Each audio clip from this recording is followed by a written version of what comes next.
Jeff Dye's friendship. Jeff Dye's friendship. Jeff Dye's friendship. Jeff Dye's friendship.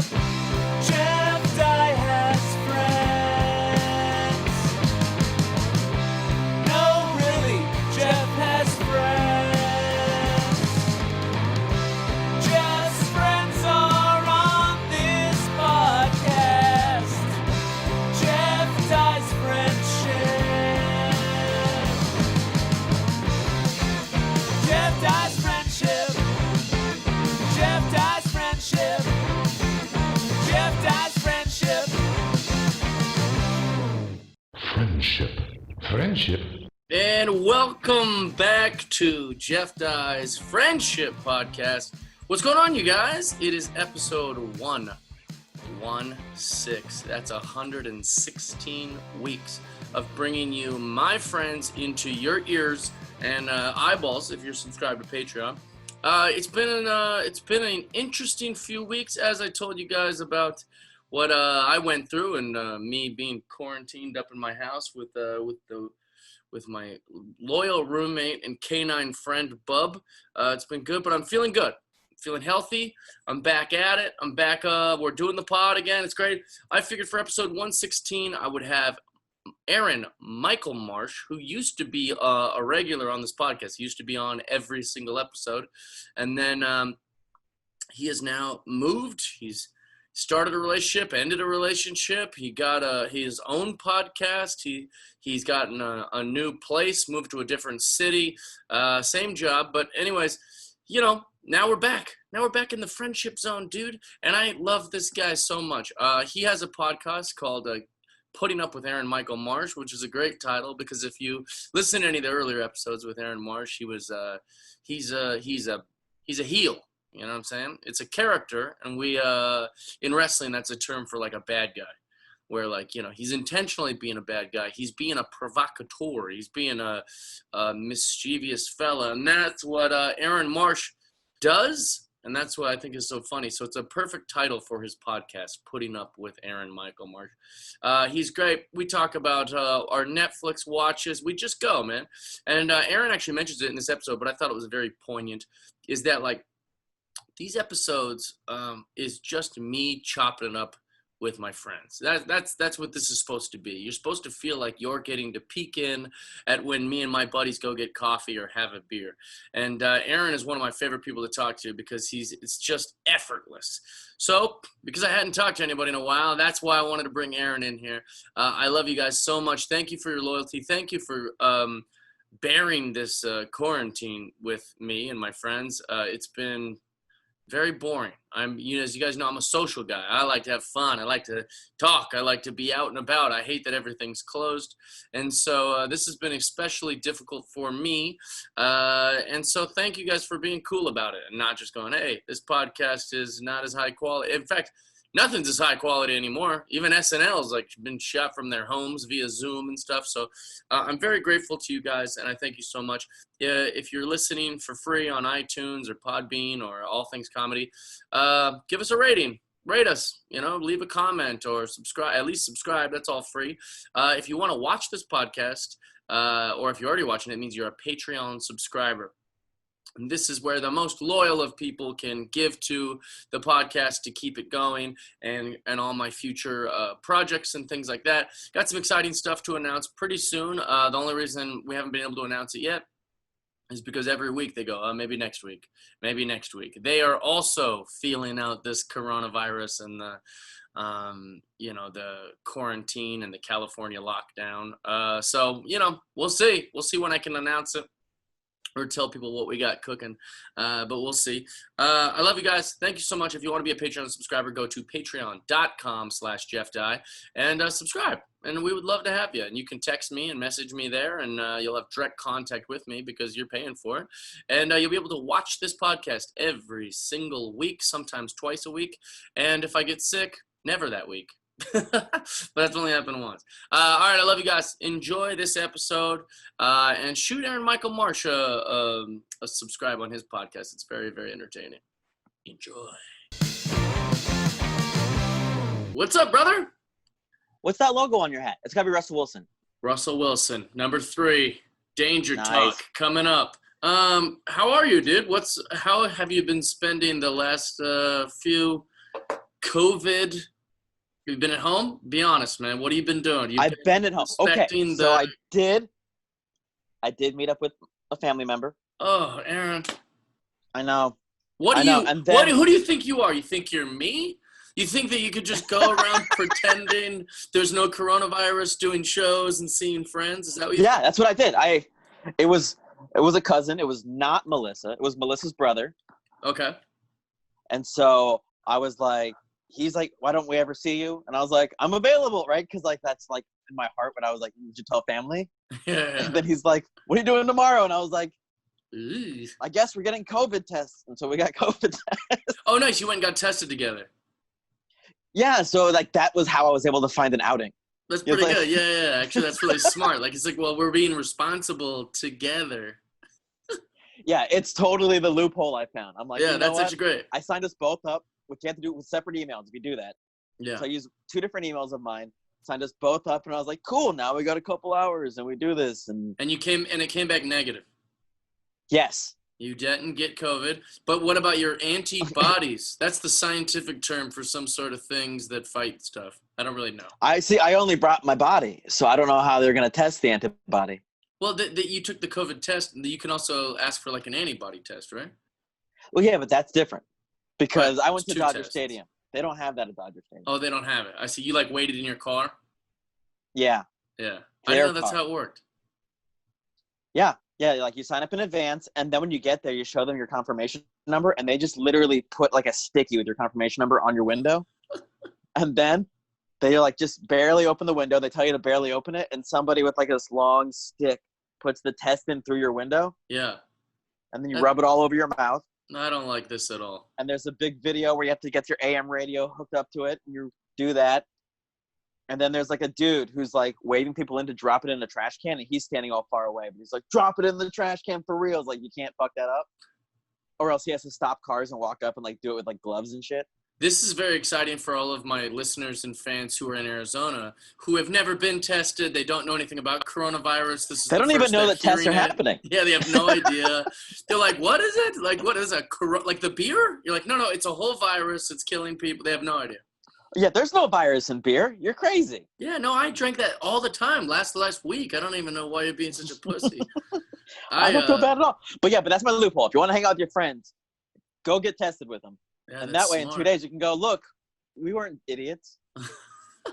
Well, I've gotten all this mixed stuff, you know. People have said like you got to get tested, and if you have antibodies, that means that you can't get anymore. It's like chicken pox or the measles, so you're in the clear if you've already had it. And there's other people who are like, no, you can get it again. And I was like, well, where is everyone getting?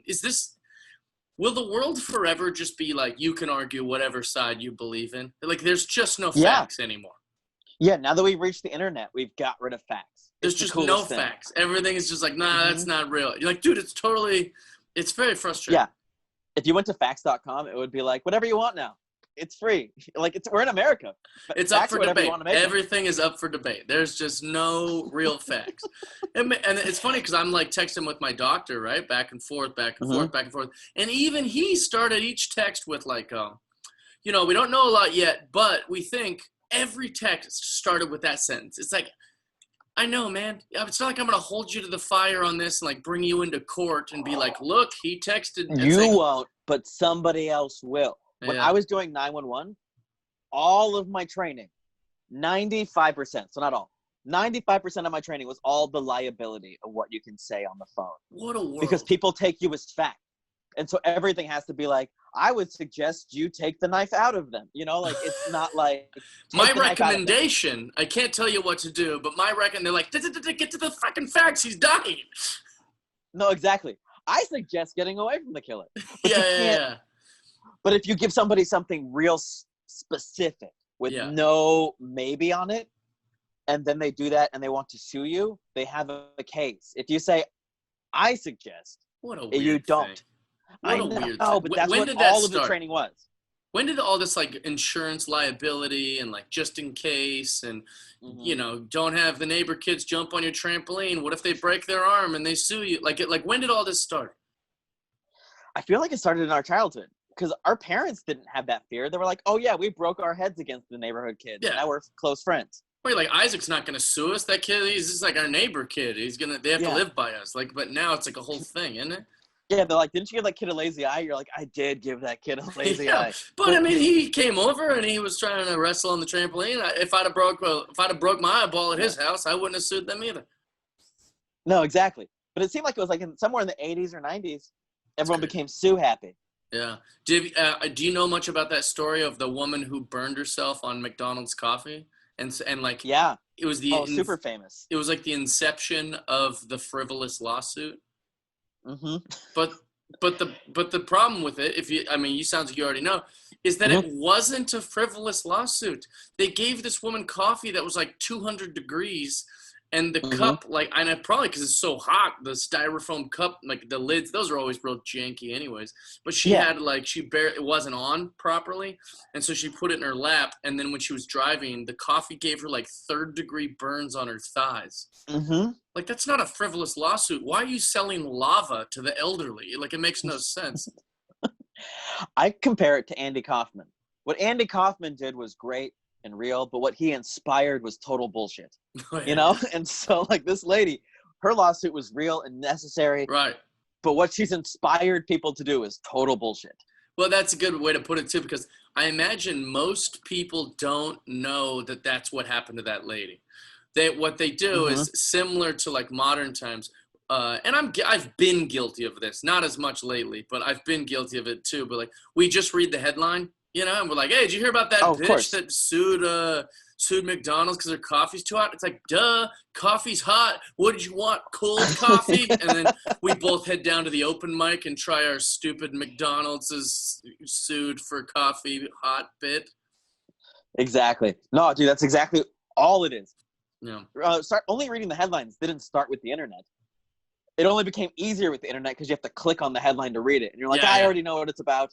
But even when it was just USA Today, you just walk past it and you're like, did you see that thing I walked past and didn't even read? Yeah, I saw the headline. That's outrageous. And you're like, well, you should read the article. There's no journalistic integrity anyways. Like, I've been watching this thing on Netflix that George Clooney executive produced. I think it only came out like either last week or maybe it could have came out yesterday for all I know, but it was like, I sat down and I watched almost every episode, but it's called Trial by Media.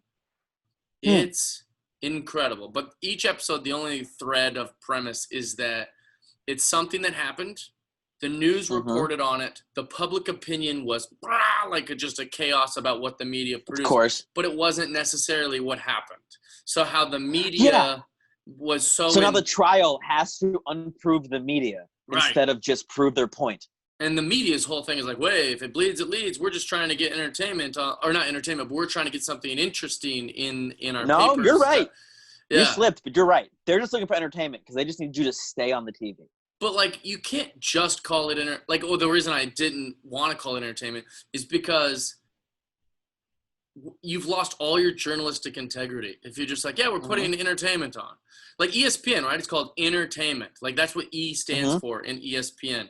But they don't like go, breaking news, Charlotte Flair retires from, like, they're not reporting on anything entertainment-wise. It's sports. That's, like, what is supposed to be most important. And you learn by watching this show, like, dude, the media does not give a fuck about what's real. No, they care about their numbers. Much like ESPN, they're not really reporting sports. They're just like, what would happen? Where are these 5 places this person can go? You're like, that's not a report. Right. That is gossip. That is sports gossip. That's what you do, ESPN. I guess it's just not as dangerous, though. That's the difference. Yeah, they don't stay as dangerous. But even like when I was a kid and I was watching, it'd be like if they said, we believe LeBron is going to go to the Knicks, but they don't have a source, they don't have a name, and they don't, like, that would be what basically our newspapers do. And like what they exactly. And the Knicks are like, what?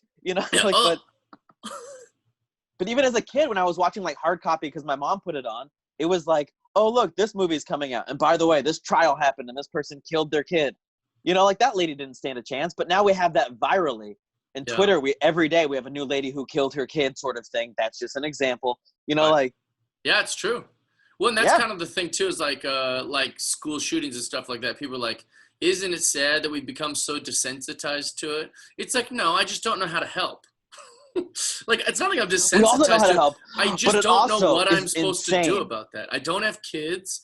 I don't, Mhm. it's not like I'm a NRA member or anything like that. I don't know how I'm supposed to, I can be just as sad for Sandy Hook, but at the end of the day, I wake up a week later and go, I've still got to do comedy and I've got my friends and family. Like, I Mhm. don't really know how to do anything, you know?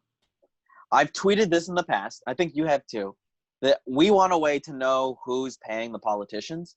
Oh yeah, for sure. We both put the same tweet out there, the same idea that NASCAR is like, they should be like NASCAR like jackets. Yeah. Like the way the politicians put on their suits, they have their coat jacket that has all their sponsors on it, so I can choose where they're really going. Exactly, and which also, like, it's interesting that they feel so sneaky about, like, they don't want to advertise who they get their money from. It's like, well, that's suspect. Incredibly suspect, because they're like, I'll say whatever you want to hear, and then like, but they have money back there. And the crazy thing is, I found out how little the NRA actually pays these politicians to get them to vote to keep these gun laws so crazy open. Yeah. Well, but it's like $3,000 a person. Maybe we should talk about that. The gun laws. Like, do you have strong opinions about the gun laws? I do, because I've shifted on it. I grew up in Arizona, where we would go out into the desert and just shoot. We'd shoot a cactus. Yeah. My friends would like set up opposite. eggs on a hill. I grew up in Seattle, where if you even said anything positive about a gun, you were a racist piece of shit. And like just the idea of a gun was like, you must be a racist, like a hillbilly. Which, by the way, every time I shot a gun, I said nothing racist. It wasn't like I was just well, I know, but that's how preposterous it is. Like, like they just think you're Yosemite Sam in Seattle if you even talk about a gun in a slightly positive way. But I've shifted the opposite way, where I'm like pretty pro-gun now. And then, and so you said you've shifted, but I'm guessing against guns. Yeah, I feel like we've proven as a nation we can't handle ourselves. Right. And so maybe it's time that we try to figure out where we can handle ourselves. Right. Like, I don't think we should get rid of everything, but it's also like, hey guys, every time there's a school shooting, we're going to push back a little bit until this sort of stops. We're going to make this harder to achieve. We should try to make it harder to achieve people, like killing people we don't know. Yeah, well, I guess so I agree with all that. I think the thing that I've shifted on. Hard to fight that. But yeah, but I think that that's really reasonable. The difference is that it always comes back to, like, in a perfect world, or ideally, or I think as a nation, like, those are really like kind of like vague, you know, it's not very like specific.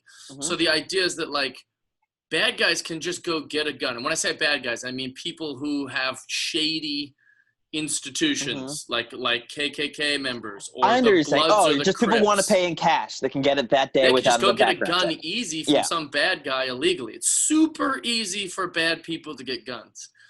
And what we want to do is put laws on people who want to get guns that aren't bad people.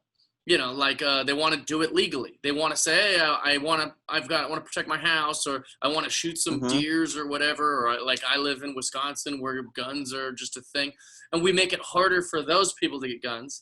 And we don't. There's really there's nothing happening to the bad guy. I have an argument against that. Yeah, is that it's going to be easier to track down the 300 people that are selling guns to the bad people than it is to track down every store that sells guns. Every Walmart, But what do you mean? Things. Track them down. It's when you figure out how these people got their guns. Yeah. So many of them are legally obtained. All of these things that they're doing are legally obtained. Right. And so if we make that harder and they still are able to get them, it's easier to figure out how these people are getting them. Like, we know who the major drug dealers are in this country, and they watch them. And you can do the same with the same people that are selling arms illegally. But if you're only watching the same 250 people selling arms illegally, you don't have to focus as hard on the 20 or 50,000 people that are also selling arms legally just as fast. Yeah, well, you're able to narrow down that field. They were like, we should make it harder for mentally ill people to get guns. And then what happened was, like, because that kid that shot up Sandy Hook, he had like some mental problems. You know, he was like a recluse, and he obviously had some, you know, anger and some rage and some pent up stuff. All these things. I'm not probably saying the right medical terms, but he had some issues for sure. We'll just call them medical issues. Yeah, I call him a big stupid dum-dum is what I call him. But anyways, That's what the doctor put it as. he shoots up a goddamn school full of children who never even did anything to him. They're like little kids, like very little kids. And so everyone is gutted and disgusted. And they're like, well, we need to make it harder for people like this kid who are mentally ill to get a gun. He stole it from his mom, who's like a normal lady, who had like a registered license and all this different stuff. So it's like, if we'd have just made it, like that's not gonna, he still would have got that gun.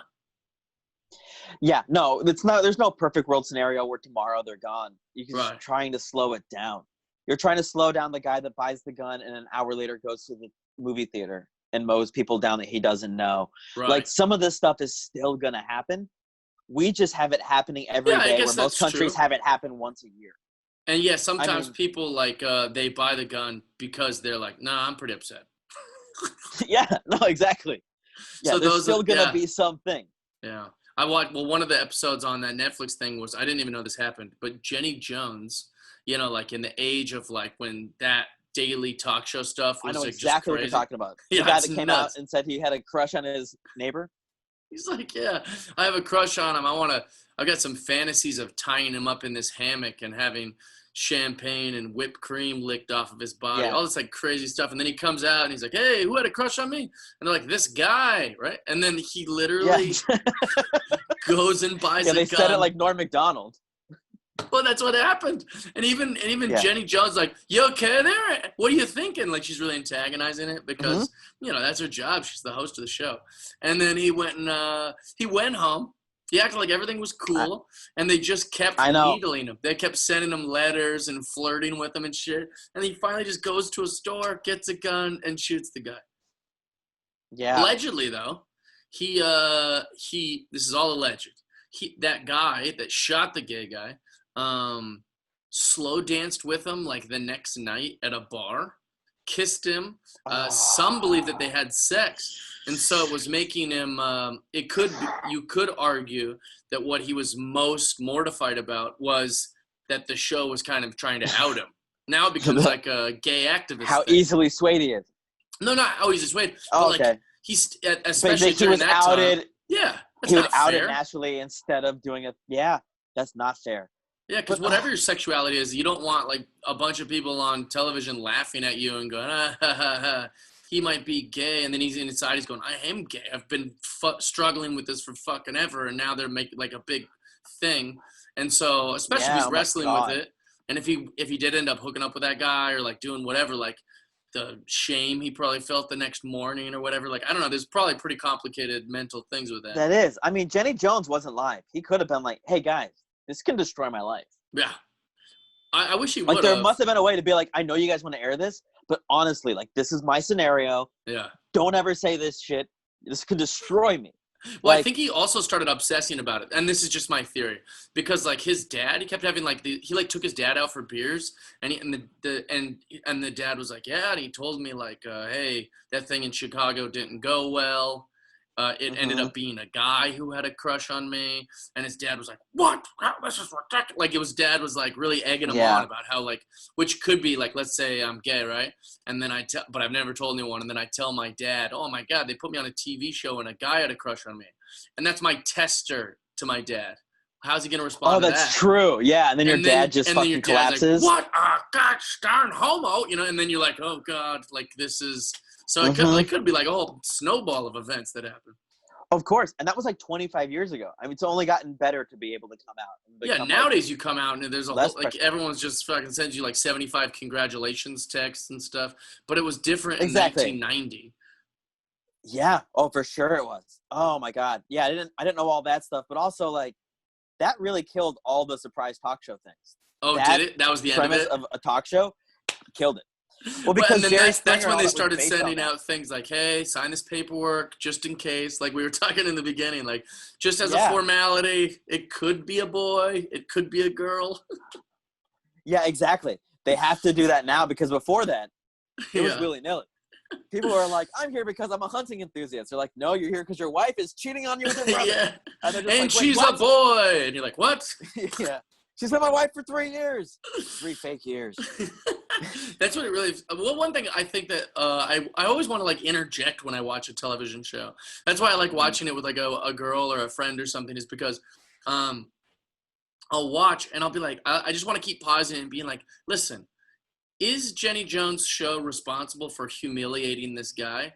Yes. Yes. Is Jenny Jones, trash TV that is exploiting these really sensitive issues? Yes. All these things are true.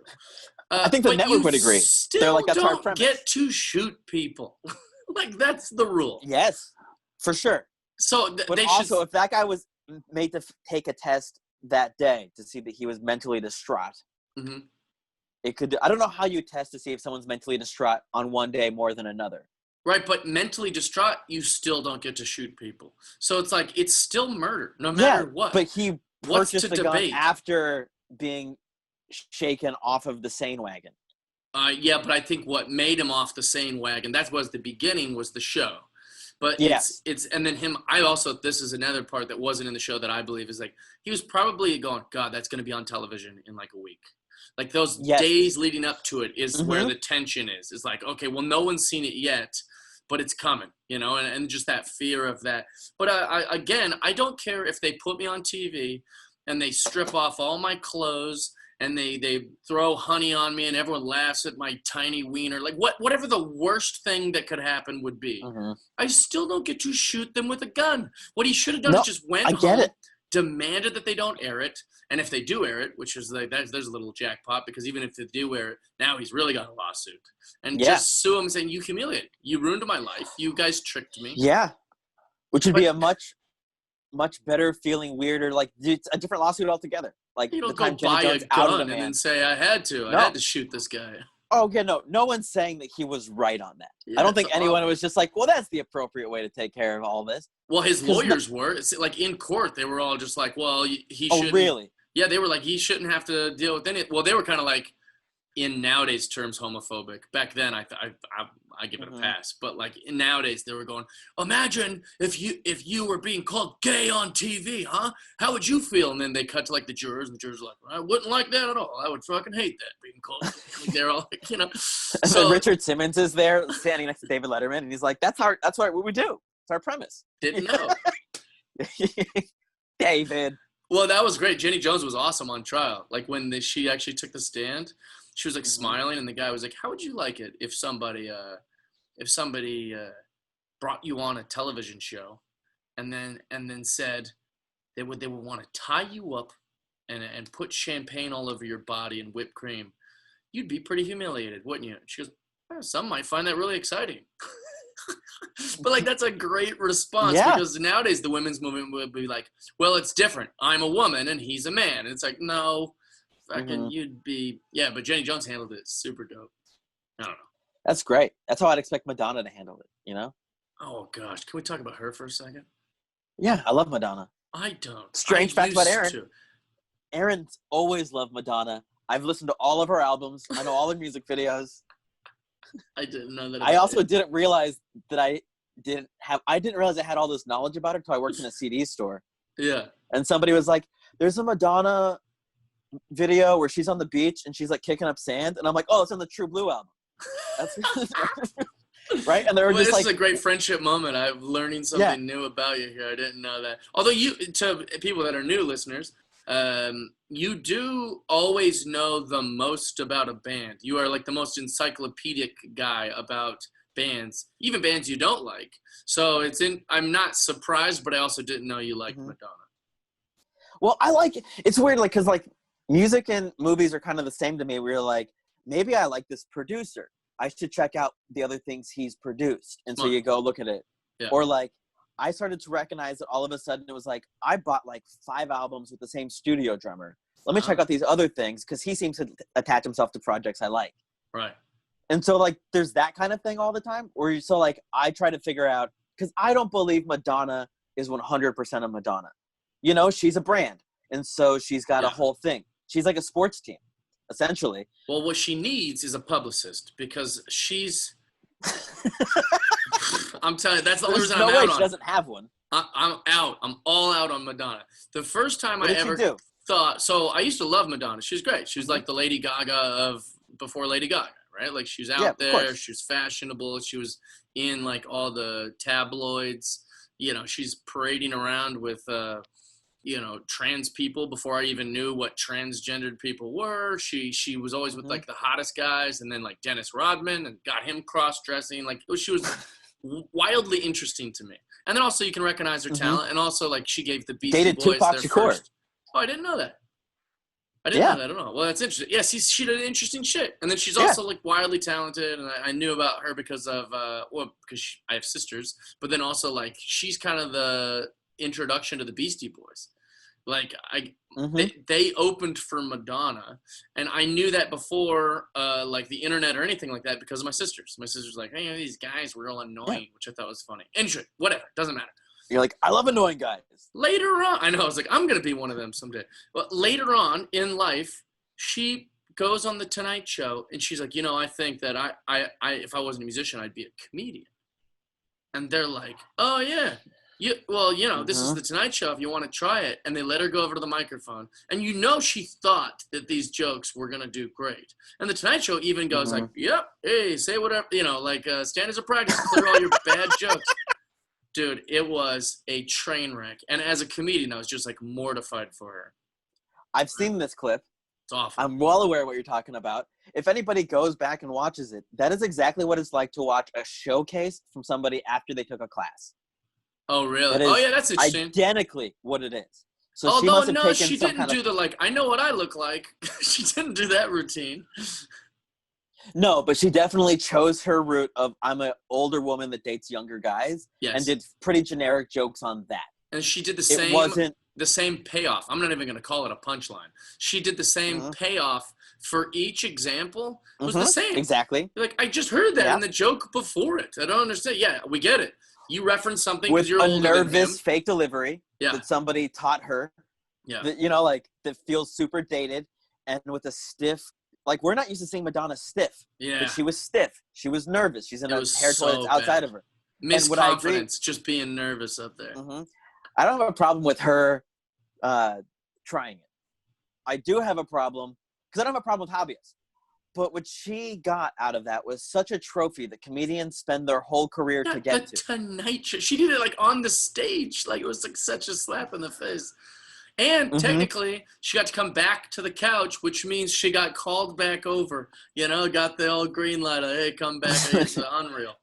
Well, it wasn't Johnny. Johnny would never. Johnny would have heard that set and been like, I think we're done with Madonna. Guys, thank you. Yeah. Oh, hey, and we'll be right back. Yeah, exactly. So people who are never coming back on the show again. yeah. The other thing I will say, so like that was the first time where I was like, that was uncomfortable and weird, and it felt like in my own wheelhouse because it's comedy. Then the pandemic happened, and people were sending me Madonna's tweets, and I was so uncomfortable. I don't know what her tweets are like at all. In her giant mansion, and I mean, like, her face is unrecognizable anymore. I don't know how Botox works or any of that stuff, but I mean, she looks unrecognizable. And she's in a milk bath naked with like rose petals, and there's like some sort of weird music playing in the background, and she's trying to be like deep about the pandemic. And she's like, that's the thing about this whole thing. It's the great equalizer. It's made us all one. It's made us all equal. It's like, what do you mean equal? You're in a milk bath in a mansion. Everyone's losing their jobs. They don't know how they're going to feed their families. They're waiting on the president who's like, I don't know, put bleach in your body. She's claiming we're all equal. It's so cringy. And she's put out like 30 of those. What I love about the pandemic and celebrities is that celebrities are like 0 for 30 in their attempts to make people feel unified. So bad. Like, Ellen did a thing in her house where she was just like, I feel like I'm in prison. And everyone's like, there is not a prison in the world in your house, Ellen. You stop it with that. You take your Porsche around the corner and you think about what you just said. Well, it is a women's only facility, her mansion. That is true. We don't know what her servants are like. We don't know. She might have a male cook. It's hard to say. I don't know. Like, that is, it's so, it is, The hardest thing for actors is it's like if you watch their lives, their Instagram lives, or like you watch, like you said, like anything they kind of put out, dude, it's so depressed. It really makes me not really crazy about actors anymore. Dude, almost all of them. You just get people that are like, you're out of touch. Stop it. We are one. You are a separate one. The 1% and the rest of us have divided through this thing. And like, especially like, cause like everyone's out of work and they're like, we're looking for another stimulus check. And you're just like, oh no, I only got 500 million in the bank. Yeah. Oh, Well, God. I think Robert De Niro made something like that. Did you just hear that story? Yeah. His estimated worth is his estimated worth is 500 million. But he claimed that he was like, oh yeah, you know, between this divorce and between COVID, I am bankrupt. And they're like, well, I don't think that's accurate at all. Like we looked at, like, we know your finance, like people that know his finances were like that. He's not bankrupt. I didn't read it. I automatically made assumptions. I'm like, he must own buildings and those people aren't paying rent and he still has to keep up on those things. But then at the same time, all you got to do is sell it, Robert De Niro. So still in my mind, you're like, no, stop it. Well, but, and also like, let's say he is. Let's say he's gone bankrupt, right? Like, let's just give him the benefit of the doubt. I still have trouble giving him sympathy because, you know, oh, you're going to have to sell a few of your properties, you know, like that. And that sucks. I'm sure that's very awful. He doesn't want to like go backwards in all the things he's earned. But also you can't get sympathy from all the people that they're losing everything. They're losing their own apartment. They're like 44-year-old dudes I know that are like living with their parents right now because they're just like, I don't know what else to do. I can't go do my job. Oh, dude. What's his worst case scenario? Joining Cameo and charging $500 for a 1-minute video, wishing everyone a happy birthday. He's like, oh, it's a tough day being Robert De Niro. Hey guys, it's me from Goodfellas. Remember? Happy birthday. Get out of here. I feel so much guilt doing cameos. It's just so much. I feel so much guilt. It just feels like. I think it's the best thing that happened during quarantine. Well, like you've been doing great with it, and I don't want to share that story so people hear it. But it just feels like when someone comes to a comedy show and they leave, I think they bought some ticket, they had to buy some drinks. And even if I didn't give them the best show in the world, that's a pretty fun, easy night. It's great. I did a good thing here. When they send me $40 to wish them a happy birthday and I'm just kind of like rambling, trying to be funny and like say all the things they want me to say and include all the names that they want me to include, I send it and I just feel a little yucky, like, ugh, like I don't think that was worth it. I don't think that they deserve. Like, I think I always want to just send them free ones because it just feels weird. Yeah, no, I get that, but also it's like they're so willing. Yeah, I know they're down. Yeah, I paid Sinbad $60 and I couldn't wait. Every day leading up to like that Sinbad video, I was like, oh, Sinbad's gonna send me a video, and I can't wait for all of this. Your cousin didn't even have a birthday. She just cousin Melissa. She moved away, and you've been especially irritating towards the move. I think you were sad that she was leaving. Yeah. Like you're like, this sucks that my cousin's moving all the way to San Antonio to be with some boy. Like I don't want this. So you were especially all over her shit that week and like the weeks before and after actually for a little while.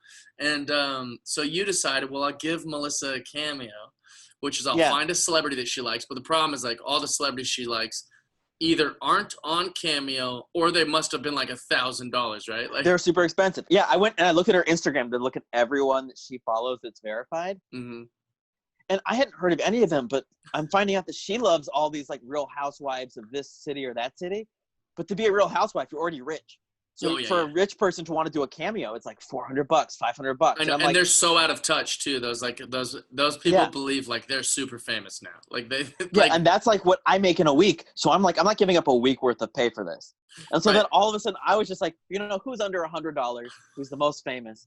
And Sinbad is $60, and he's also really funny. Like Sinbad's like a super funny dude.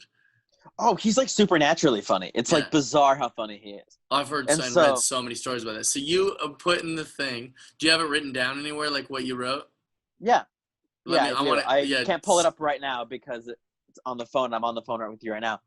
But I thought it'd be funny to wish Melissa a happy 84th birthday party or birthday, just so Sinbad can call her old. and Sinbad would have no idea he's calling her old. Yeah, he has no idea. He doesn't believe. It's definitely on her birthday. She's definitely not 80 at all. She's from, how old is she? Like in her 20s?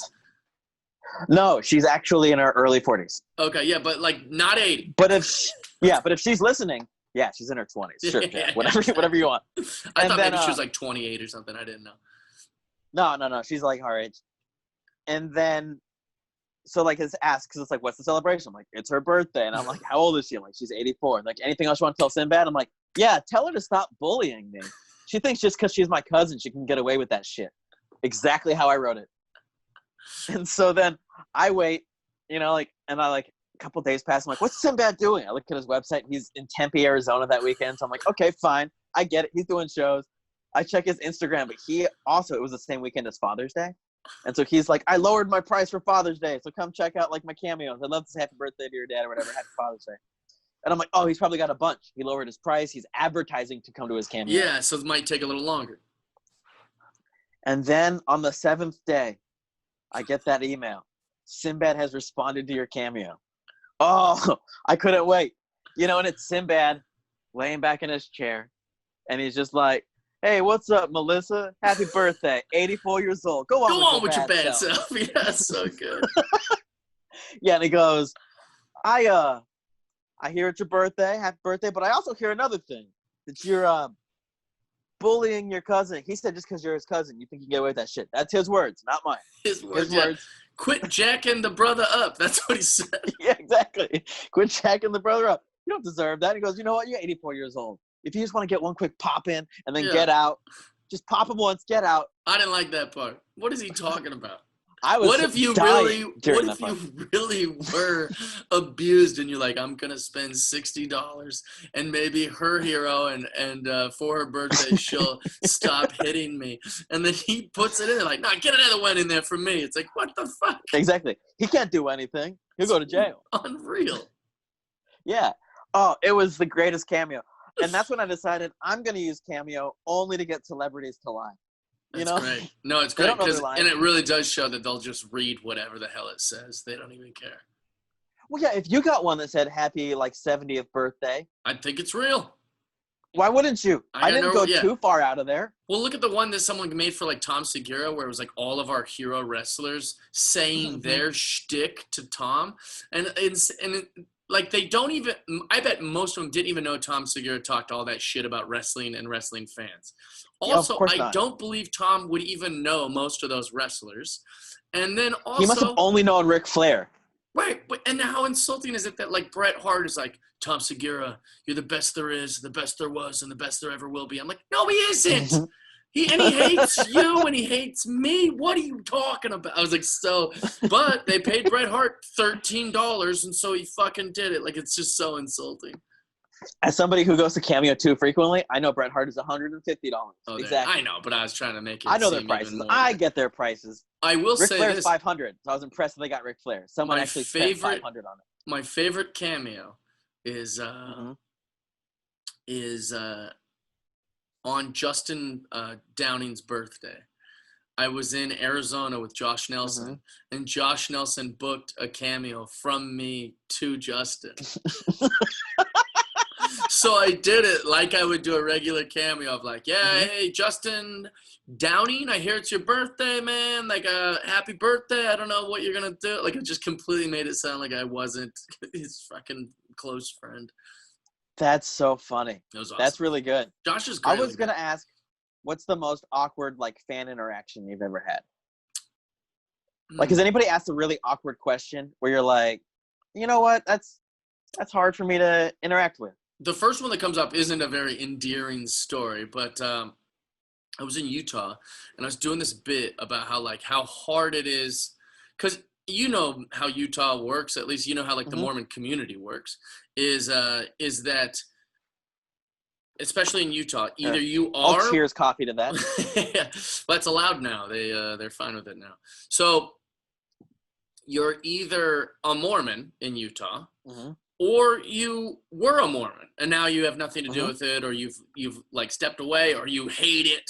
But there is a Mormon opinion in your body if you live in Utah.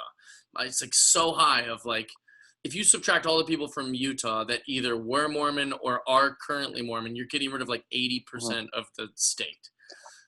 Oh, yeah, no, it's true. If you have any neutral Utah people left, it's like 5,000 in the whole state. And they moved there because they're like, oh, I do like snowboarding, and I wanted to come to Park City. You know, like it's not. So yeah.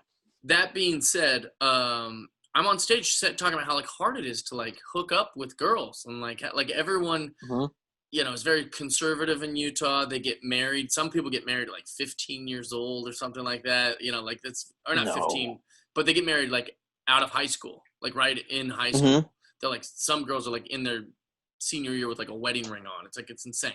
So I'm doing this whole bit about how like, oh man, it's so hard. This is like the only state I've never had sex in. And then this woman during the show shouts, yes, you have. And I was like, what? And then everyone like starts laughing and like cheering. And I was like, that was very funny. But no, I think I know the people I've had sex with. She goes, evidently not. And then another big laugh. And I was like, there's no way I had sex with someone you know in Utah or you. I don't know who you're saying. She's like, you had sex with me. And then everyone's like looking at her and like, it was super embarrassing. But then after the show, I'm waiting. I'm selling CDs or whatever, signing stuff. And as I get to the, as she gets to the front of the line, she goes, hey, I was the girl. And she was beautiful. And I was like, dude, I never had sex with this girl. And then she gets out her phone and starts showing me photos. I was like, yep, I definitely had sex with this girl.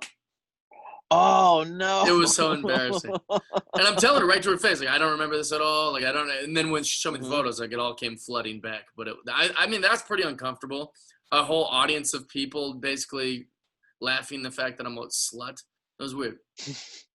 Yeah, no, that's pretty uncomfortable. I'm sorry about that, buddy. I didn't mean to bring that story back up. And that doesn't bother me now, but it's just like, imagine if like I was. But if that girl's listening, she's like, finally, he remembers. I've been waiting for him to remember for years. Yeah, you had to scar me for me to remember. But that's the other thing too, is like, what if I had a girlfriend at the time and I brought her to that show? How embarrassing that, like, oh my God, you'd be in trouble for like a week. Oh, you think only a week? I mean, I don't know how it works. I've always broken up when I have a fight. She would let you know she's mad at you for only a week. But that anger would carry on for years. That's life. Yeah, exactly. Because then all of a sudden you just be watching a movie that takes place in Utah. And she'd be like, why are you watching this movie, Jeff? I wanted to ask you about this. Have you heard of rando nodding? I don't know anything about no rando nodding. I don't even know. Wait, no. This is the app you told me to download that I downloaded and have yet to open. You asked me to download it 2 weeks ago. Still haven't opened it. So good. So for people listening, what rando nodding is, here's the thing. I haven't got to do it correctly because I've been in quarantine all locked up. But sooner or later, me and you are going to do this. Here's how it works. You and a friend, you think of an intent, right? You think of something like, words like a vegan would say, like positivity or love or hope or meaning, stuff like this. Or you could get a little trickier and think of like evil or creepy or scary, or you could think of a word like that. Okay, you know what I wanted to look up, though? What? We got to look up, like, Bigfoot, ghost, I know. witch. I want to do Bigfoot, for sure. The problem is, I live in a city, so that's what's been tricky. Like, we need to drive somewhere, then do it. But what he does is this app, while you're thinking it, you don't say it out loud or anything, you just think it, and then you hit the button, and it gives you a GPS location to go to. And at the end of that GPS location is whatever your intent is. So it's basically like a 2020 Ouija board, in a way, is what people are comparing it to. And that's why I said, oh no, when you said like you only think it, I was like, don't Ouija me. You don't I'm say so scared of Ouijas. Yeah, I know, me too, but this is so crazy. The stuff on the internet that people are getting is insane. Like what made Rando Nodding super famous is in Seattle. This group of kids were on Rando Nod, which they found on TikTok.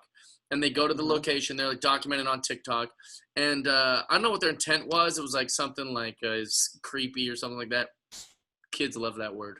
Young people love that word. Yeah. That's creepy. He's creepy. You're creepy. They love saying creepy. So they go to the location, and it leads them to a suitcase that's like dumped off the edge of this dock.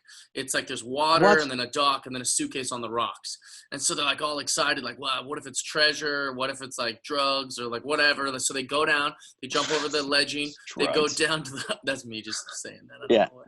So they're filming it, and they're open it up, and they're using a stick to like pry the thing open. It just looks like black bags. But when they opened it, it was such a strong and foul smell that they called the police. And in the suitcase was a dismembered human body. Now, how does the app know that? No one knows how the app works. I'm sure the developers are being contacted right now by the Seattle Police Department. But that's not even, like, there's more. That's the most like fascinating documented fact. The other ones horrifying. Well, the other ones could be like faked for all we know. Yeah. That's the only one we know is real, because like the police came, it was all over the news. It was like this whole thing. But the other ones are pretty good. That's borderline unsolved mysteries. Oh, it's so crazy. You've been watching that show, haven't you? I watched all of them. I didn't like them. You didn't. I'm so like mad them. at all of them. Why? No, because they're all like, when I was a kid, it was like, that's right. They would make it 3 segments, and so you had 3 10-minute stories, right. And it was like, it was completely unsolvable from what you had. It was like, this person came into the cave with white hair, came out with red hair. They saw a ghost with red hair. How did that happen? Sort of like, there's no evidence that leads from A to B. Right. This time around, it's like, here's the 25 pieces of evidence, but we're missing one piece. Yeah. What is that one piece? You know, and you're like, well, wait, but everything else is already in line, so I'm not questioning anything. Yeah, like you couldn't call in and be like, hey, I have information leading to this this guy who got abducted by a UFO in 1986.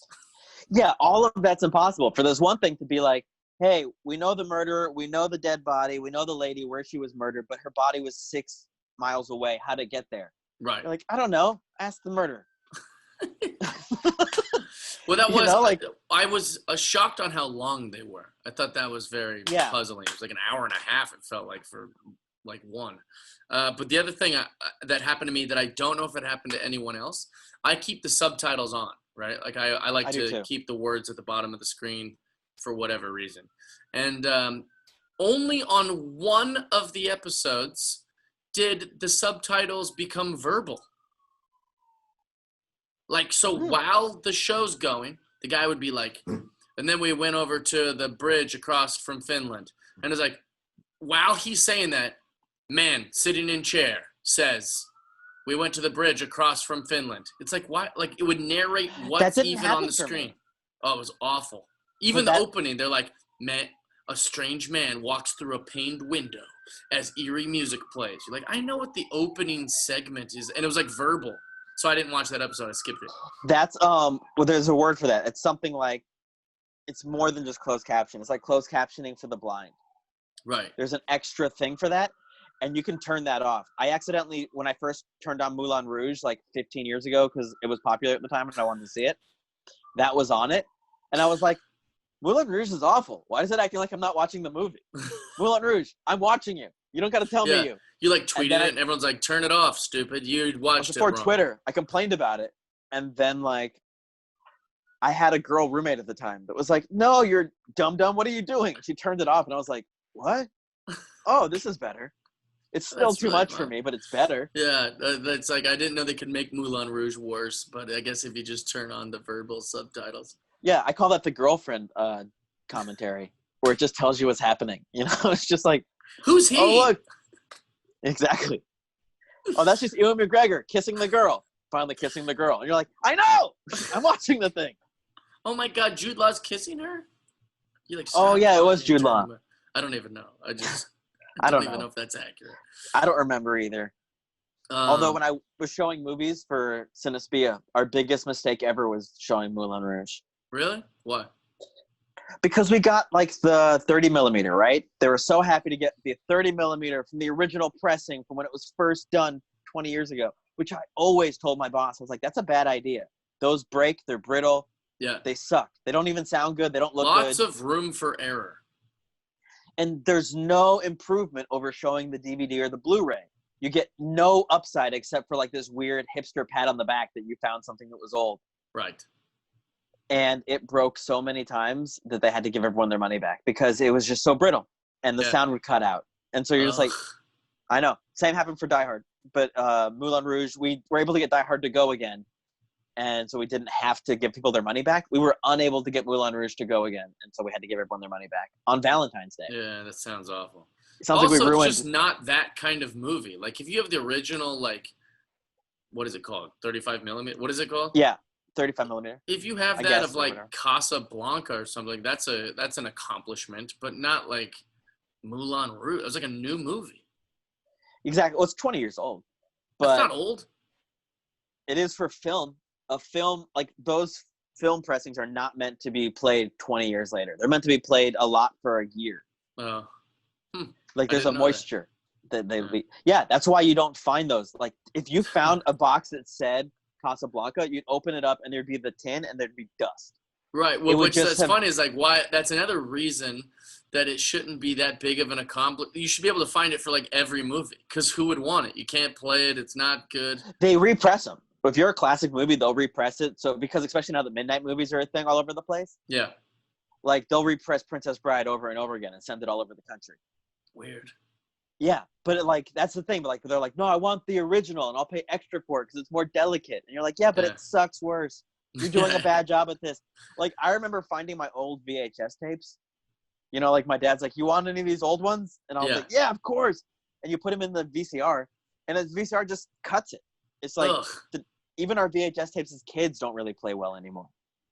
With that information, I'm surprised your brother hasn't just completely just given up on Killed life. himself? Yeah, just like, this is the worst news ever. What Jeff's making reference to is that my brother used to VHS record everything he watched on TV. So no memory was lost. He had every episode of like the Rosie O'Donnell show, the talk show, because he loved it. Every episode of like Raw's War from like the 90s that's now on the WWE network, thank God. Yeah. He thought I remember- he thought he'd be the database of like television. Like someday someone would need him. Like, does anyone have episode 7 of No, exactly. Yeah, like just like they're gonna need him. Hey guys, we're missing season 2, episode 7 with Elton John being interviewed by Rosie O'Donnell. And he'll In be like, between, I've got it. I recorded that. He's going through all of his Exactly. old VHSs. Ugh. yeah, but I remember when he lost those tapes. He lost them. He had them in a storage How do you shed. lose them? That sounds like You put them in storage, and you stop paying the storage, and someone Yeah, storage yeah. wars is it. Someone storage wars that facility, and that's what they got out of it. It was a bunch of those tapes. But you know what was in that storage facility that I really am mad that I didn't recover from it? Because they asked me to go recover stuff, and I didn't recover much. I was like, dude, it looks like just a bunch of bullshit. There was a signed 8x10 that he had from Chris Benoit. Oh wow. Yeah. He went to a Chris Benoit autograph signing in the 90s, of course. I remember my mom was like, I don't like him. He hit on me. But my mom thought that with anyone that paid her a compliment. If you were just like, oh, thank you for coming with your son. You look nice. She'd be like, he hit on me. Yeah. My sister had that problem too. It's like she like for being so grossed out by a man who hit on her, she really let everyone know. You know, she was like, we're at Fred Meyer and a guy hit on me. It's like, yeah, right. It's like, why are you even bringing that up? That was like 3 hours ago. Like you're telling all the rest of the family. Like it was like such a weird thing. I don't know. Maybe Yeah, Chris but my mom Benoit, would do that all the time with like Chris Benoit. Whenever he showed up on TV, he hit on. I bet you, I didn't talk to my mom around this time, but when he murdered his family, and it was revealed that he murdered his family, I bet she was like, he hit on me. Told you that guy that I knew. I when he warned hit on. you. He probably saw you guys and was like, this chick's into short guys, and I've got maybe a chance. You know, I'm a little buff short guy. I wasn't there during the time, so I don't know. I never met Chris Benoit. Do you think if you asked your mom, like if you interviewed your mom, you're like, all right, I'm going to ask you random questions about society. Actually, I should do this with my mom. Be like, who is Chris Benoit, right? And of course, your mom would know, right? Yeah. My mom would have no idea. But you could ask your mom, did you know that Chris Benoit, is he still alive? Could you ask her that? Do you think she'd know that he killed his? I don't know. That's a 50-50. Yeah. It's more important that she felt hit on than what happened to him in her mind. First person But experience. I'm sure. Although I'll tell you, if I got to interview my mom, I wouldn't be asking questions like that. I'd be like, "Did you ever love me?" Like that would be the first question. No one would want to see that interview. No, everyone would. Well, Because if her she was answers would be honest- so the opposite. No, exactly. She's like, I loved you the way I could love any son. You know, if you were a lady, it'd be totally different. Yeah, no, I don't even believe that. It would be like, yeah, I love you in the way that like I love Hamburger Helper, you know, like sometimes I want it and sometimes I don't. But it But wouldn't I don't think be, she'd be that honest. Mom, like, people are just there that's too. true. Yeah, she'd No, be like, you're of right. course, Aaron. You're wrong about that. It's like, well, none of your actions and none Exactly. of your freaking. Let the evidence show. Yeah, it's like, you're full of it. I love it. Yeah, like that. But that would be the questions I would do. I would break my own heart just repeatedly in that interview. Oh, I would love to just show the world how simple my parents are. And that's another thing is like, that sounds like I'm being mean, but you could literally ask my mom, like, what year did Morgan Freeman die? She'd be like, oh, geez, I don't know. Probably like the 80s? It's like, no, he's still alive. Like my mom, they're just so out of touch. Like my mom would hate celebrities that she knew nothing about. I would just be like, oh, you like Dennis Hopper? She's like, he's icky. Hate that guy. I was like, well, you hate the actor? You hate the actor? Yeah, And or is it a she's role he played? Yeah, just she's like, there'll be someone who just come up on a screen. She's like, can't do that. No, don't like that guy. It's like, what are you talking about? He was the bad guy in Ghost, and you're like, I know, but like he was playing a part. He did a part really well, where he was the bad guy in Ghost. No, Jeffrey, he's a ghost. I saw it. So weird.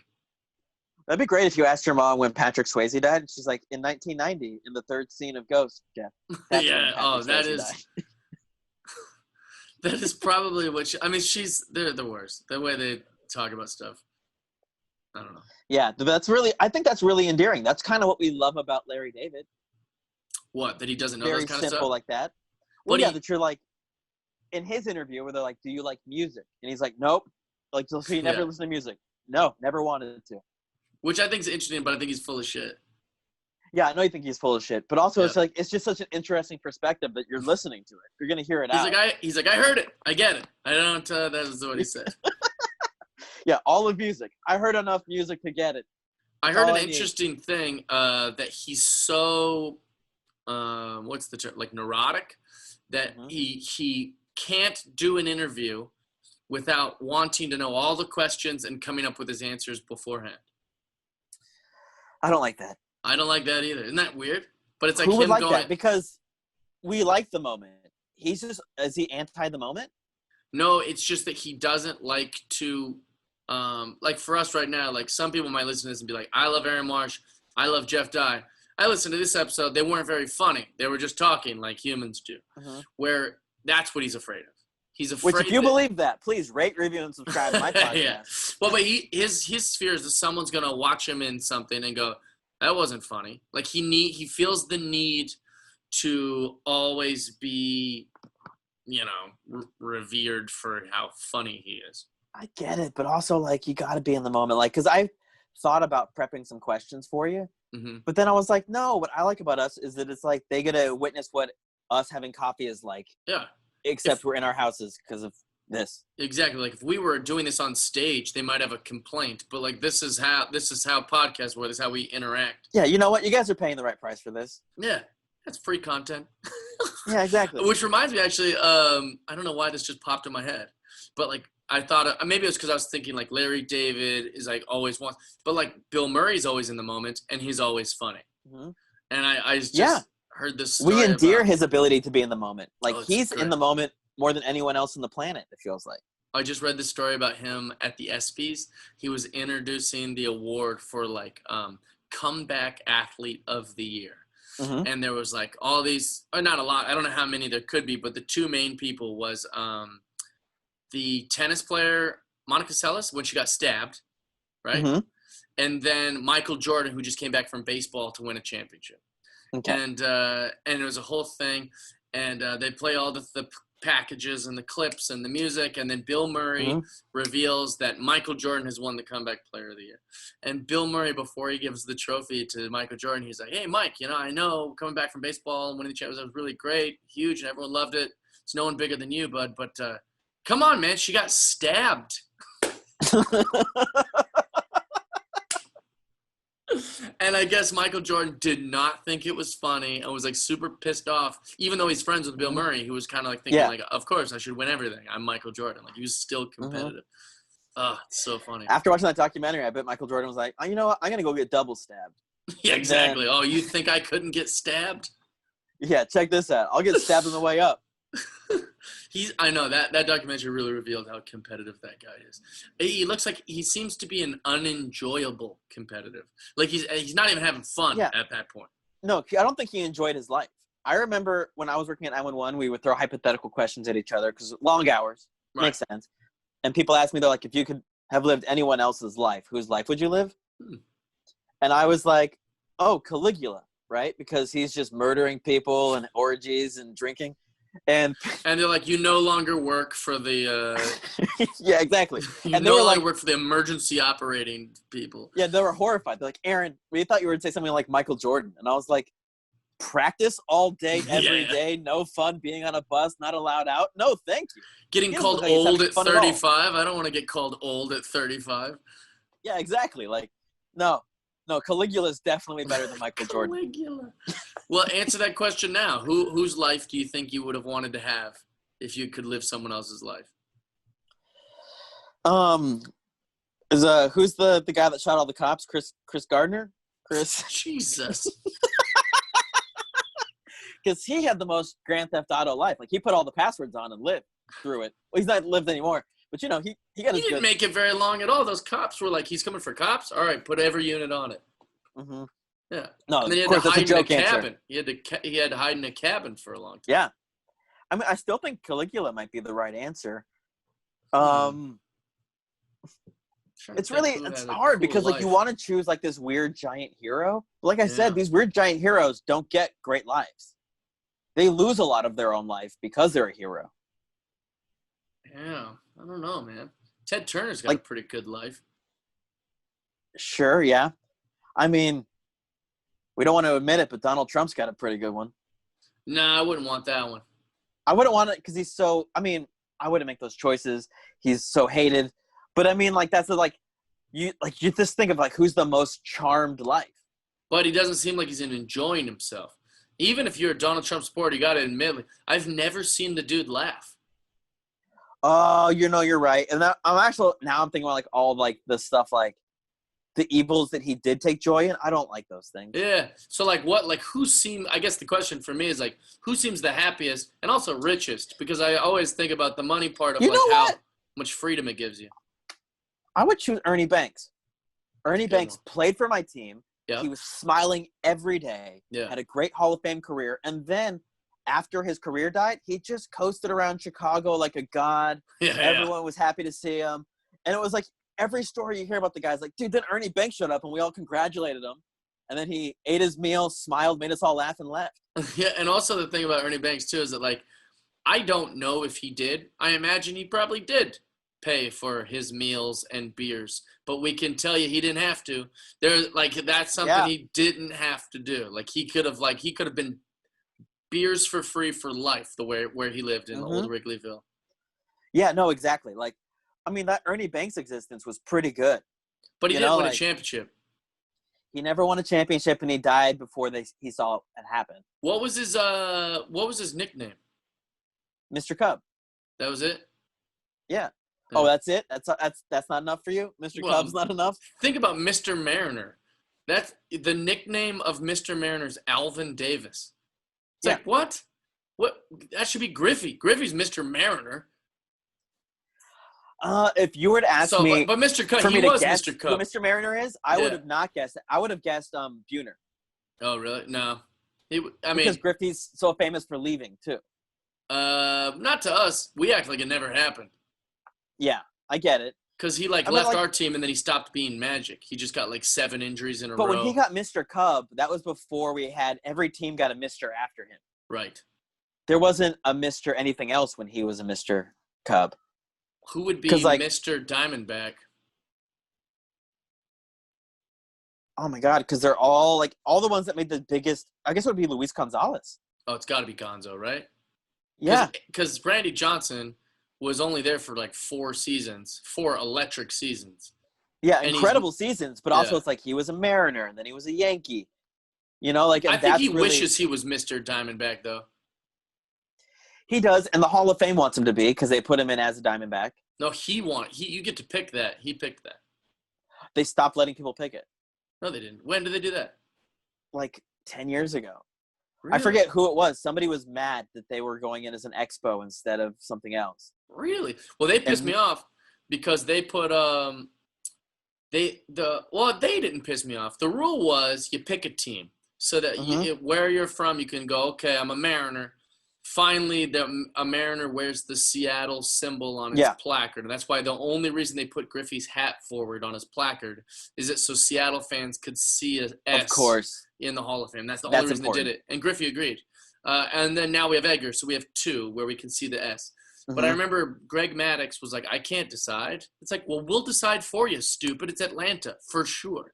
And he's like, yeah, but the Cubs were the first team to take a chance on me, and my wife really loves Chicago. It's like, no, dude, pick one. You have to pick one. But I thought there was a problem with some people choosing, like, the Yankees when they played for the Yankees for, like, 2 or 3 years, but their thing was with somebody else. They won a championship or something. We should look it up. If they changed it, I didn't hear that at all. Because I thought there was a problem with Reggie Jackson wanting to be known for like the Mr. Yankee. October time and the Yankee stuff. Mr. Yankee's actually Bernie Williams. And then I meant Mr. October. It was just but the Mr. October thing. Yeah. But they're like, but you spent more time with the A's, and I forget the team that he was before he was a Yankee. Before he was an A too. There was another team that he also spent a lot of time with. Was he an Angel? He was an Angel for a long time. Yeah, you're right. It was the A's, Yankees, Anaheim. Yeah, and so and he spent more time both with the A's and the Angels, and so they're just like, but why this? And it was just well, because I got my nickname from this era, from these very specific couple years. Well, what was what they put on it? New York. He went New York because at that time it was their choice. Right. But I heard the Hall of Fame didn't like that. They wanted it to be something else. Yeah, because you don't want just a Hall of Fame full of a bunch of fucking Yankees because they have the most. You know what I'm saying? Like that. Because let's say they just buy you for 3 seasons and you win 3 championships in those seasons, and it's not because of you necessarily, just because that was a super team, but you're like, but I got all my rings there, and you're like, well, fuck, I guess, Yeah, it would be like if Karl Malone won the championship with the Lakers and wanted his plaque to have the Lakers on it. Like, no, we know you're Utah Jazz. Which is kind of what Gary Payton does. Gary Payton loves wearing his championship ring around. And and they asked him to talk trash about someone or not talk trash. They give him some sort of hypothetical, who would you rather have on your team? And I think it was when Dwight Howard was a rookie. He was just ripped and unstoppable. And they were like, would you rather have Dwight or Shaq? And he's like, man, I got to go with Shaq. He got me my ring, man. He got me my ring. And he just kept, and I just kept being like, man, you didn't get you were on the bench, like a backup. Yeah, but Shaq got it for him.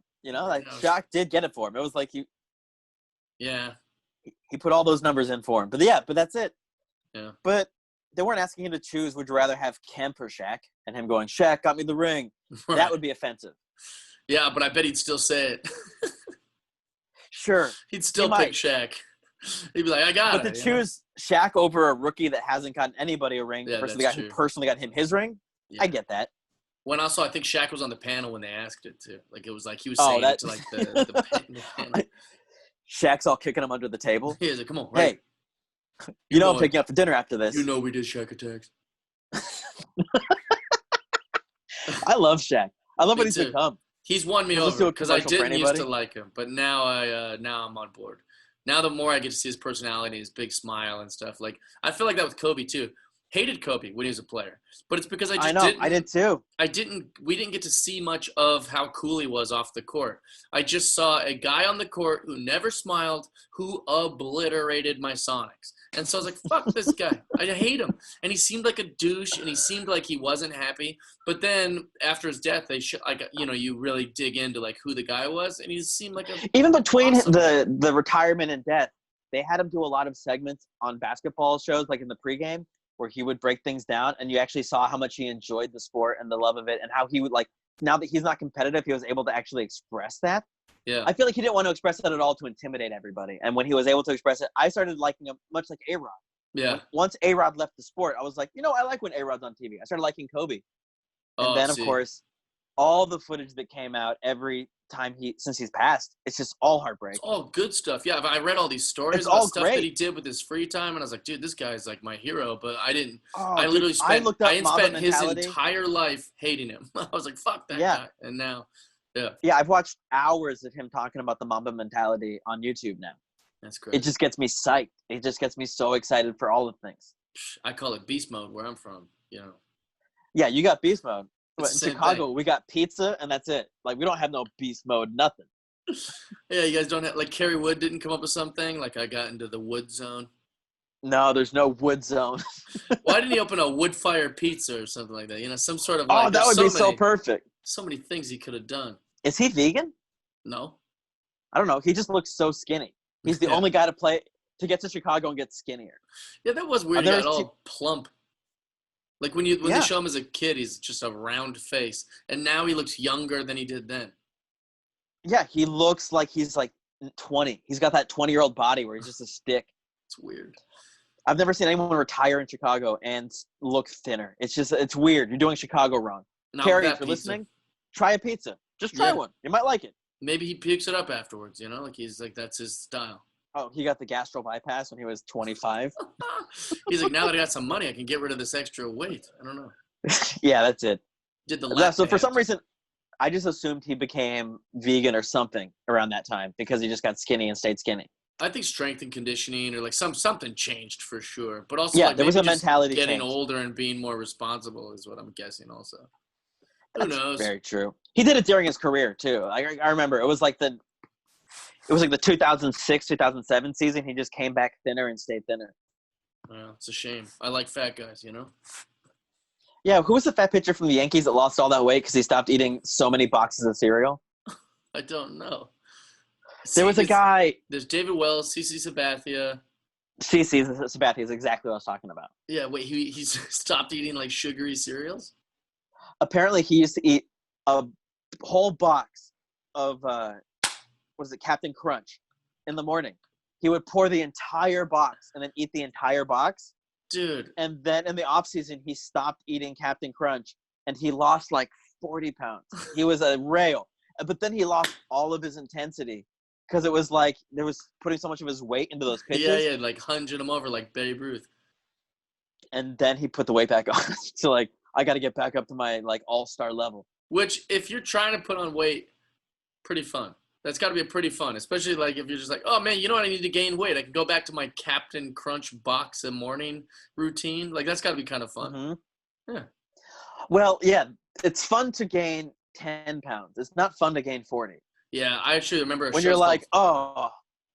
There was a show called Fit to Fat to Fit, and the premise I remember was that show. Yeah, and the premise was like, all right, you have to, you want to lose all this weight. As your trainer, I'm going to gain 60 pounds, and then we're going to lose it together. Mm-hmm. And every time they'd film the trainers, like, eating all their cheat meals and shit, they were, like, always depressed. They loved it the first night. Like, oh, this is great. I can eat whatever I want.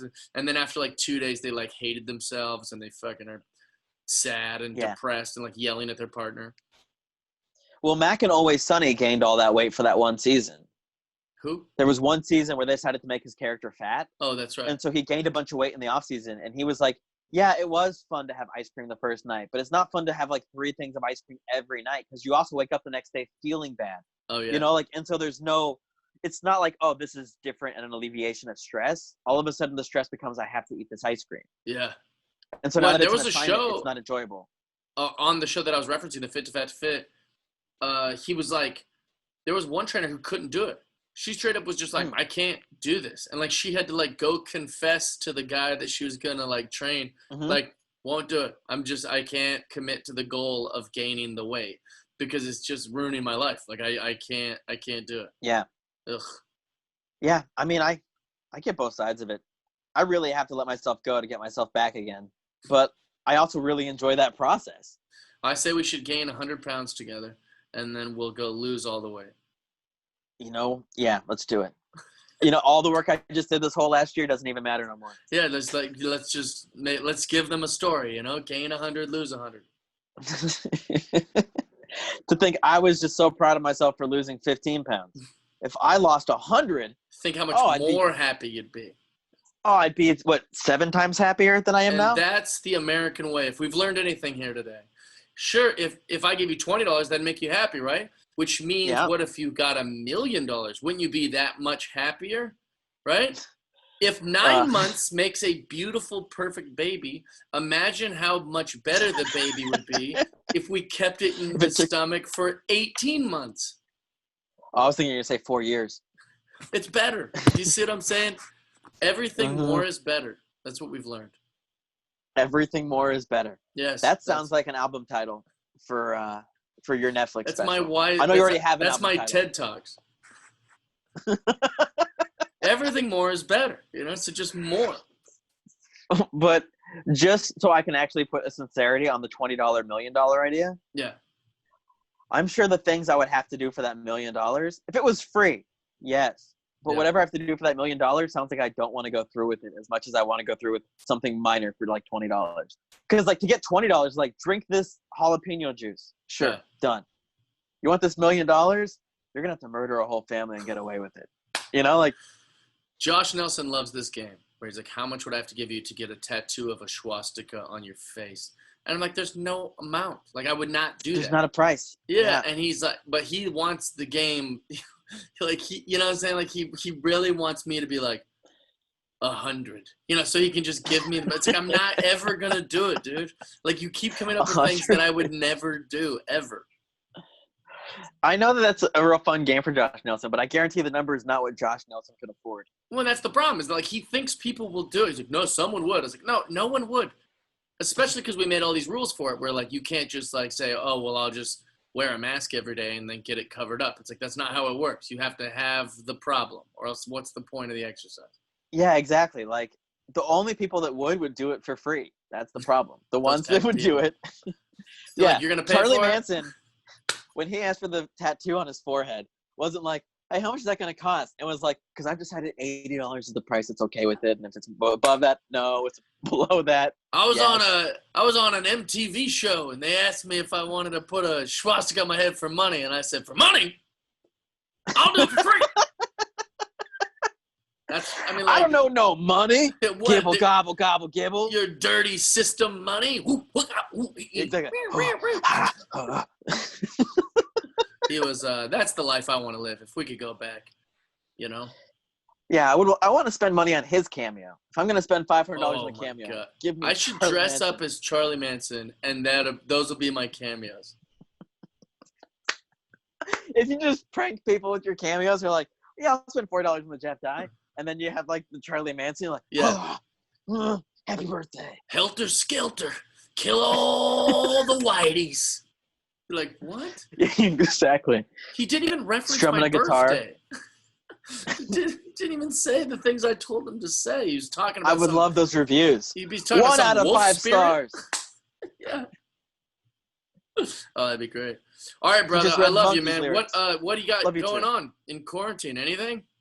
I mean, I got 2 episodes dropping a week of Putting Up with Aaron Michael Marsh, my podcast. Nice. 2 episodes a week. That's quite a commitment. I've done it the entire quarantine, and I love it. Yeah, that's great. I had extra time, Jeff, and I was like, I got to do something with it. Smart. And so I decided, like, I want to put more focus on my podcast and stuff. So I got merch coming. I know that's not out yet. I ordered my enamel pins today. So they should be showing up in like 3 weeks. You'll get one, of course. I'm excited to have one. When I made enamel pins, it was the worst decision I've ever made. Why is that? I know that you didn't like it, and I wanted to ask you about it, but I feel like my experience. It starts with we'll have a different experience for sure. But I will say, one, it's a design flaw. It didn't look like me. That's the problem. That's what I don't like about your pin. It looks like Tom from MySpace. That's the problem. It just doesn't look like me. But because of that, I am naive. I bought like 1,000 of them. And they're like, "You want an order of 1,000?" And I was like, "Yeah, I'll sell them." I didn't sell any. I mean, I think I sold like 2 ever, and like those are my most loyal fans who are like rubbing them on their body and stuff. And then the rest of the universe was like, "No, just take a CD, or do you just want this money?" They didn't even want the pin. So that's the difference. Make sure it's a good pin. That's the point. Mine, I'll send you the design. My brother drew it up. I think it looks like me. I like it. And I figured, like every podcast guest will get one and stuff. It's a good little giveaway for the people that have done my podcast and stuff. And so like that's the thing. I wanted things to be able to give, but also if somebody does want to support me, because people have asked how they can and I don't have a thing to give. Right. Be like, I have this grab bag that has a bunch of stickers of me, my podcast, and then here's like the pin. If people ask how to support you should start a Patreon. Just put this on a Patreon. Yeah, I thought about that. For some reason, I feel like I'm not big enough for that. Yeah. But that's just me. Well, that could be just where you steer people that want to donate money. Or Yeah, they want that's to help. true. They want to, like, even if it's like Yeah. $5 or something. But it makes me also feel a little busier and like a little more like I'm putting things like investing in me. Yeah, I love it. Well, I'm gonna do a drive-in show, I think, at in San Diego on August 1st. Nice. And then I'll be doing like a little RV tour in the middle of next month in August, where we'll That be sounds like cool. doing like little pop-up live shows. We'll be golfing. We'll be shooting content. I think I'm bringing Bub. I'm not sure, but that's all I got cooking. So we could do more of these till then. Hell yeah. Thank you for having me, man. This is Of great. course, brother. Love you, man. Love you too, bud. Peace. How about that, guys? What an episode! Told you you'd love it. So if you made it this far in the podcast, go to Netflix and watch Trial by Media. Every single episode is phenomenal. It's so good. In fact, there's one episode. It's like a Black Mirror episode. It's like I don't even know how this is possible. Basically, what happens is, and you can watch it, and then we can talk about it on Patreon if you message me. It's insane. A woman is at a bar.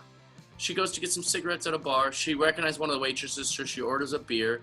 And then once her friend is off, like she's just kind of finishing her beer alone, and a dude grabs her. They lock the bar door, and 4 men rape her, while 2 men watch. And the 2 men that were watching were accused of like cheering and laughing and thinking it's hilarious, right? So obviously this woman goes through 2 hours of like just a nightmare, right?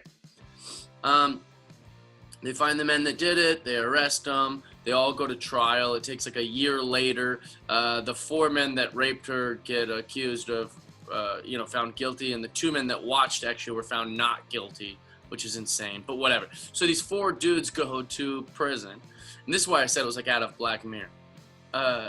Because the 6 men that were brought into court because of this one woman, not because of her, but like she was a victim of these 6 men who raped her in a bar.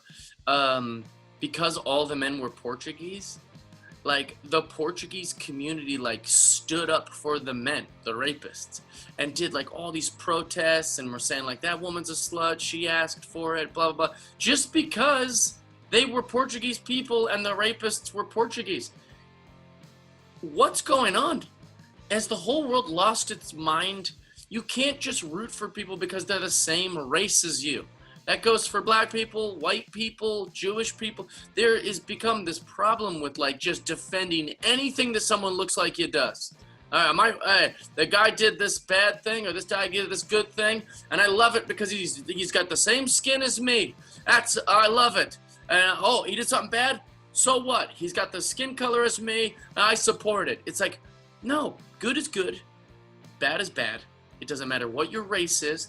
If you're a Spanish, French, Canadian, Jewish, German man who does something bad, shame on you. I don't defend you because you look like me and you have the same racial ethnicity.